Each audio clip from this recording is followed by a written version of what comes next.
এক নদীপাড়ের গ্রামে থাকত ইয়াকুব নামে এক দরিদ্র কৃষক। তার নিজের বলতে ছিল শুধু একটি ছোট জমি আর আল্লাহর উপর অগাধ বিশ্বাস। জমিতে যা ফলাব তাই দিয়েই সে স্ত্রী ও দুই সন্তানকে নিয়ে কোনো রকমে দিন কাটাত। এক বছর ভয়াবহ খরা দেখা দিল। জমিতে ফসল হল না, ঘরে খাবার কমে এলো। প্রতিবেশীরা অনেকেই শহরে কাজের খোঁজে চলে গেল, কিন্তু ইয়াকুব বলল, আল্লাহ যে জমিন দিয়েছেন তিনি রিজিকও দেবেন। একদিন সকালে মাঠে যেতে যেতে ইয়াকুব পথের পাশে একটি কাপড়ের থলি দেখতে পেল। থলির ভেতর ছিল অনেক স্বর্ণমুদ্রা। মুহূর্তের জন্য তার মনে চিন্তা এলো, এই স্বর্ণ বিক্রি করলে তার দুঃখ শেষ হয়ে যাবে।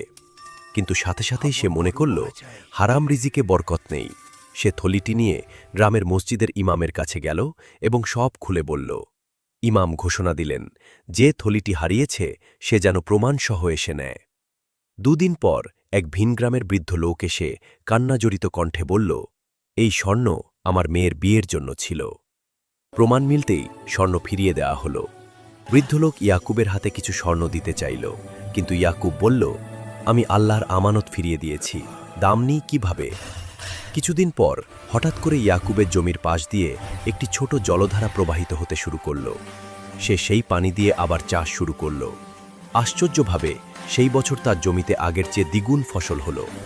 গ্রামবাসী বুঝল যে আল্লাহর উপর ভরসা করে ও সততার পথে থাকে, আল্লাহ তার জন্য অদৃশ্য রাস্তা খুলে দেন।